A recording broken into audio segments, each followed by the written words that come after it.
So Kaylo here with WBRU, and I'm at Lollapalooza with Declan McKenna. How's it going? It's going good. How are you? Great. So I understand that you just dropped your first full-length album. What do you think about the car? And you're starting a U.S. and Canada tour. Actually, yesterday it started. Yeah. So it must be like a crazy whirlwind right now. Like, what do you think of all that?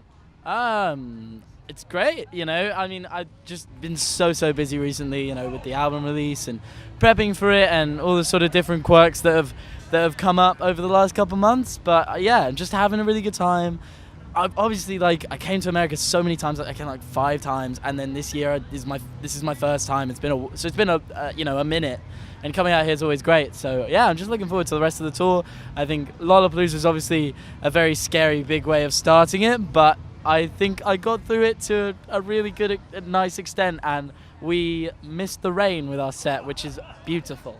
Very important, yeah, because they were saying, I think Hippocampus was saying they had to stop because of the rain, which really sucks. Yeah, so hopefully it passes quickly. Really want to get back out there. So you were saying how, like, this is kind of a big way to start. Are you more excited for, like, festivals like this or, like, the smaller kind of club shows that you're going to be playing? I think Lollapalooza is a festival that I've known about for a long time, since I saw that Simpsons episode. So, you know, it's always going to be a big deal in my mind. But at the same time, some of the small club shows are some of the most special moments with, you know, the diehard fans who are there, like, who've been there from a very early point. Not to say that they're not here, but it's different crowds, and you. Yeah, it really just does depend on the show, but today was very special for all its hardships. So I'm looking forward to the rest of the tour. I'm just taking everything for what it is and enjoying it.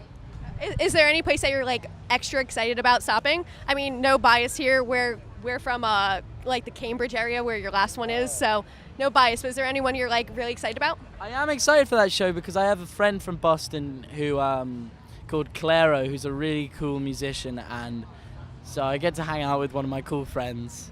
And I'm looking forward to New York. You know, being one of the last bands to play at Webster Hall is going to be awesome. It's a sold-out show, so it's going to be very special. I'm really looking forward to that. You know, there's so many great, you know, Toronto, Columbus. We're going to all sorts of really wonderful places on this tour. So I'm just kind of, yeah, as I say, embracing it. No, that's awesome. Okay, so now we're going to play a little game with you that we call the 5 in 95. So we're going to ask you, like, 5 kind of, like, spitfire questions. You've got to answer as honestly as possible. Starting with, what is the first concert you've ever been to? I think it was Hop Farm Festival when I was like 10 or 11 years old. It was Mumford & Sons, Ray Davies from the Kings, Bob Dylan, Johnny Flynn, Laura Marling. It was awesome. I really enjoyed it. That's awesome. That's a lot better than my first concert. Mine was like, do you remember the Nickelodeon show Big Time Rush? Oh, no, it wasn't. That was my first concert. And I'm, like, so embarrassed every time, like, afraid that someone's going to ask me that, but now I'm just embracing it. Like, that was my first concert. Okay. And what was the last show you binge watched? The last one I went to watch? Oh, last show you binge watched, like a Netflix show or like a Hulu show. Oh, binge watch. Sorry, yeah. I thought you said bin to watch. I don't watch all that much TV. I definitely watched something recently. Rick and Morty. Oh yeah. Was it the new season? New season of it? I've not watched the new season. I've watched season 1. But I'm like getting there because I'm so bad at, like, keeping up with TV, and I love that show. But yeah, everyone's like, what the hell, you haven't watched, like, all of the new episodes? And I'm like, no, because I'm lazy. Get over it. No, I'm the same way. I haven't even gotten to see it yet. Like, I keep like putting it in, like, my Hulu section. I'm like, watch for later, and then keep forgetting. Go on Netflix or whatever and watch 60 Minutes. That episode is, like, one of the funniest things I've ever seen in my entire life. Okay, I'll have to remember that one. Okay, next question. If you could hang out with Jack White or Jack Black for the day, who would it be? That is such a hard question. When I was first starting out, like, Jack White was one of my biggest influences. I loved the White Stripes growing up, and he was actually one of the first gigs I paid to see at the O2. I saw him doing his solo stuff, but Jack Black would be a load of fun. Yeah. And I kind of think I would feel so intimidated by Jack White.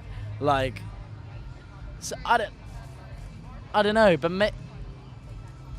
it'd have to be Jack White. Like, as much as fun as Jack Black would be, just, I feel like, I don't know, the child in me that, like, grew up loving, you know, garage rock like the White Stripes and the Von Bondis, who had beef with him, but whatever. I'd have to meet Jack White if I could. So he's like, one's like kind of like the crazy uncle, and one's like someone you can learn from. So I guess like kind of the smart choice to be the person you can learn from. Yeah. Okay, next question is, if you could have a movie about your life, what would it be called and who would play you? Got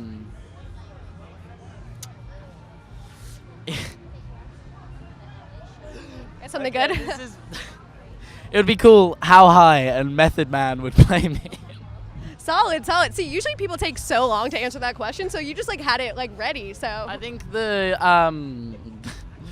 idea is to just think of a brilliant film, How High being one of the most fantastic masterpieces of cinematography ever, and just go with your gut on it.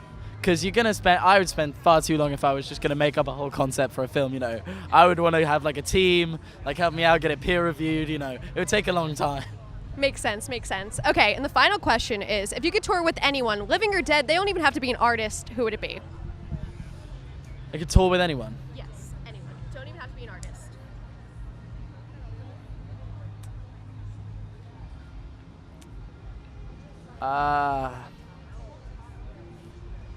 You know, I say this all the time, but I would love to. No, actually, I would have loved to tour with David Bowie back in the day.